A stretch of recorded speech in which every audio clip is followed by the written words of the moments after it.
আমার শাশুড়ি মাদেরকে বলবো, বউদের উপর অত্যাচার করবেন না। ছেলেরা প্রশ্ন করে, তোর কাছে তোর বউ বড় না আমি বড়? আছে না নাই? এটা একটা প্রশ্ন হইল। তোর বউ বড় না আমি বড়? দুইজনেই বড়। তো এক ছেলে সুন্দর উত্তর দিছে, আমার কাছে ভালো লাগছে উত্তরটা শুনে। এক মা প্রশ্ন করছে, তোর এতদিন আমি লালন পালন করে বড় করলাম, জীবন যৌবন তোর জন্য শেষ করলাম, আজকে বউ পাইয়া বউ তোর আপন হয়ে গেল? এবার ছেলে উত্তর দিছে, মা, আমার মুখ থেকে মা ডাক শোনার জন্য তুমি কি কষ্টটাই না করছো জীবনে। 10 মাস আমারে পেটে ধারণ করলা, খাইতে পারো নাই, বমি করছো, খালি ওষুধ খাইছো, তোমার পেট কেটে আমারে বের করা হয়েছে, 2 বছর আমারে দুধ খাওয়াইছো, পেশাব পায়খানা পরিষ্কার করেছো।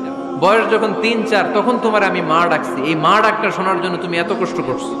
আর আরেকবারের মাইয়া এই ঘরে আইসাই তোমার মা ডাকা শুরু করছে। যেই মেয়েটা তোমারে মা ডাকে সে আমার আপন হবে না কেন মা? ঠিক কিনা? এই মা ডাক শোনার জন্য তুমি এত কষ্ট করলা, আমার লালন পালন করলা, 10 মাস পেটে ধরলা, পেশাব পায়খানা পরিষ্কার করলা, এরপরে মা ডাক শুনতে পারছো। আর আরেকবারের মেয়ে জানা নাই চিনা নাই এসেই তোমার ডাকা শুরু করছে মা। তো যে আমার মারে মা ডাকে তার স্থান তো আমার কলিজায়। ঠিক কিনা? শাশুড়ি আম্মারা যারা আছেন, প্লিজ বৌমাদেরকে কষ্ট দিয়েন না। অনেক শাশুড়ি আছে পান থেকে চুন খসলে রেগে যায়, পদে পদে স্ত্রীর ভুল ধরে, বউয়ের ভুল ধরে, আছে না নাই? এটা করবেন না। সে তো নতুন, আপনার অনেক এক্সপিরিয়েন্স হতে তার সময় লাগবে, তাকে সময় দিন, তাকে ভালোবাসুন। ঠিক কিনা? না বুঝে সামান্যতে বৌমারে বদদোয়া দেয়, এরকম আছে না নাই? কিন্তু বুঝতে চায় না, বৌমারে যদি বদদোয়া দেয় তাহলে তার নিজ ছেলের পরিবারের ক্ষতি। পেটে ধরা যে ছেলে, ছেলের পরিবারের কিন্তু ক্ষতি, তার আপন নাতি নাতনিদেরই ক্ষতি। আওয়াজ করে বলেন ঠিক কিনা?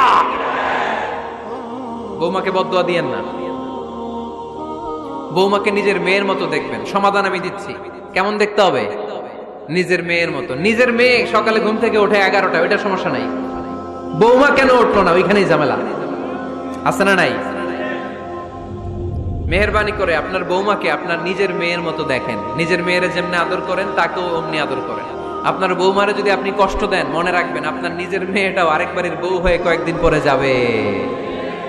আপনি যা যা করবেন আপনার মেয়েকেও তারা ওই রকম কষ্ট দিয়ে বাড়িতে ফিরিয়ে দিবে। চিল্লায় বলেন ঠিক কিনা? খবরদার, টিট ফর ট্যাট।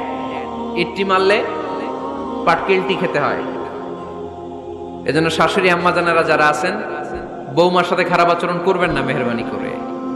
তাকে আপনি কষ্ট দিলে আপনার নিজের মেয়েটাও আরেক বাড়ির বৌমা হবে, সেও ওই বাড়িতে এই কষ্টগুলো ভোগ করবে। এগুলো যখন আপনি শুনবেন তখন আপনার চোখ দিয়ে পানি পড়বে কি পড়বে না? পড়বে।